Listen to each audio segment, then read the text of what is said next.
सेठ का गेहूं चावल जैसी अनाज का व्यापार था और उसके गोदाम में मजदूर चावल और गेहूं की बोरियां लाते ले जाते थे। जीतू सेठ वैसे बहुत पैसे वाला था और वह एक ईमानदार और नेक दिल इंसान था। सेठ जी के सभी मजदूरों में उनका एक खास मजदूर था, भीमा। भीमा को सेठ जी अपना सबसे वफादार नौकर मानते थे। अरे ओ भीमा, अभी आया सेठ जी। आज का काम कैसा चल रहा है? मजदूर बराबर काम तो कर रहे हैं ना? सेठ जी, आज गोपाल छुट्टी पर है और राजू आधा घंटा लेट आया है। ठीक है, जाओ अब अपना काम करो। जीतू सेठ भीमा से हमेशा खुश रहता क्योंकि वह मजदूरों की सारी बात सेठ को बताया करता था, जिससे जीतू सेठ को भीमा पर बहुत भरोसा था। एक दिन सेठ जी अपने गोदाम पर बैठे थे और वह भीमा को आवाज लगाते हैं। भीमा, जरा इधर आ, मुझे कुछ जरूरी बात करनी है। जी हुजूर, बोलिए। आज से मैं घर जल्दी जाया करूंगा। तुम शाम होते ही गोदाम बंद करके चाबियां मेरे घर पहुंचा देना। जी सेठ जी, जैसा आप कहें। अब भीमा ने सेठ के इस विश्वास को एक अच्छा मौका समझा। सेठ जी तो बड़े बेवकूफ निकले, मुझ पे विश्वास कर लिया। भीमा अब शाम को गोदाम बंद करते समय कुछ चावल की बोरियों से चावल चुरा लेता है और उन्हें एक पोटली में भरकर ले जाने लगता है और फिर उन्हें बाजार में ले जाकर उन्हें बेच देता है।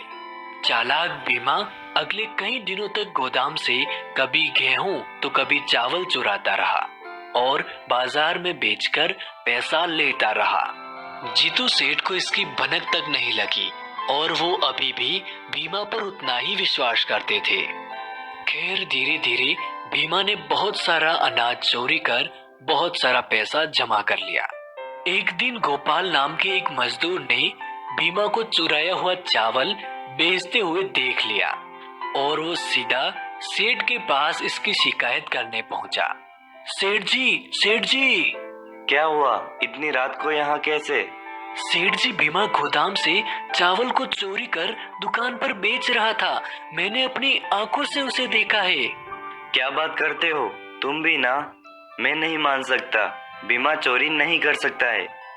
जैसी आपकी मर्जी, मैंने जो देखा है वो आपको बता दिया, अब आप जानो।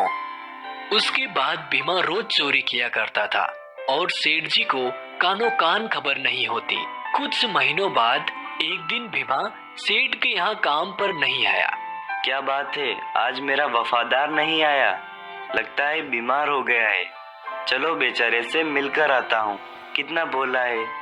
सेठ जी अब भीमा के घर की ओर चले और उन्होंने देखा कि भीमा एक बड़ी दुकान खोलकर बैठा है। आइए आइए सेठ जी, आपका स्वागत है। मैं आपको ही याद कर रहा था। क्या भीमा, ये सब क्या है? आपको तो पता ही है आप कितने कम पैसे देते हैं। अब मेरा घर नहीं चल रहा था तो जरा मैंने अपना व्यापार शुरू कर लिया, वो भी आपके पैसों से। धोखेबाज नौकर, तूने मुझे ही लूटा। गोपाल ने सच कहा था, तू गोदाम से चोरी करता था। मैं और कर भी क्या सकता था?